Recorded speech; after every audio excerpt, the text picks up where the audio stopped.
வணக்கம் ஃப்ரெண்ட்ஸ். இந்த வீடியோவில் நம்ம என்ன செய்தி பார்க்க போகிறோம்னா, இடதுசாரி அரசியல் கென்னடி தொடர்பு. மார்லின் மன்றே எப்படி இறந்தாங்க தெரியுமா?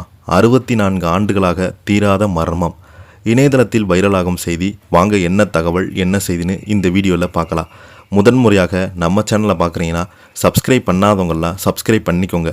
பெல் பட்டன் சிம்பிள் அமைக்கி நம்ம சேனலோட நோட்டிஃபிகேஷனை எனபிள் பண்ணிக்கோங்க. நாங்கள் போடுற வீடியோ எல்லாமே உங்களுக்கு உடனுக்குடனே வந்து சேரும். வாங்க என்ன தகவல்னு இந்த வீடியோவில் பார்க்கலாம். உண்மையான விஷயங்களை அரிதாகவோ மக்கள் மத்தியில் பரவுகிறது. பெரும்பாலும் பொய்களை அதிகமாக பரவுகிறது.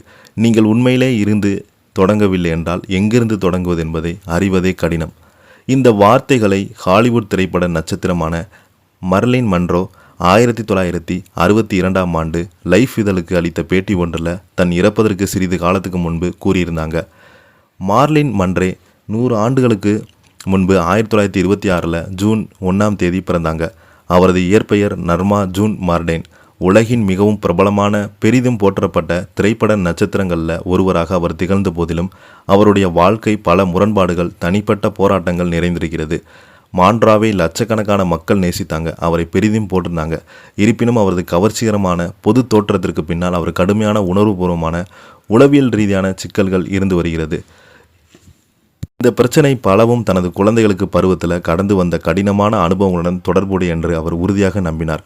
உலகளவில் புகழின் காரணமாக தன் மீது விழுந்த அழுத்தங்கள் தனது போராட்டங்கள் மேலும் தீவிரப்படுத்தி அவங்க உணர்ந்தாங்க. 1962ஆம் ஆண்டு 36 வயதில் காலமானார். அவரது மரணம் அதிகாரப்பூர்வமாக தற்கொலையாக இருக்கலாம் என்று வகைப்படுத்தப்பட்டது. அவரது மரணத்தை சூழ்ந்திருந்த மர்மமான சூழல்கள் பல வதந்திகளுக்கு, சதித்திட்ட கோட்பாடுகளும் வழிவகுத்தது. இவை இன்றும் கூட தொடர்ந்து விவாதிக்கப்பட்டு வருகிறது. அவரது வாழ்க்கை வரலாறு ஒரு ஹாலிவுட் திரைப்படத்தில் பொதுவாக காணக்கூடிய பல அம்சங்கள் கொண்டுள்ளது.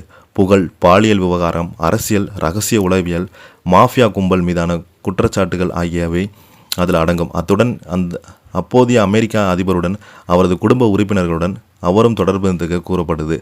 அவரது வாழ்க்கையில் மற்றும் மரணத்தில் இருந்து இத்தகைய நாடகத்தன்மை வாய்ந்த மர்மமான அம்சங்கள் காரணமாக நவீன வெகுஜன பண்பாட்டு உலகில் அதிகம் பேசப்பட்டு மிகவும் ஈர்க்கக்கூடிய ஆளுமைகளில் மார்லின் மன்றோ இன்றும் நிலைத்திருக்கிறார்.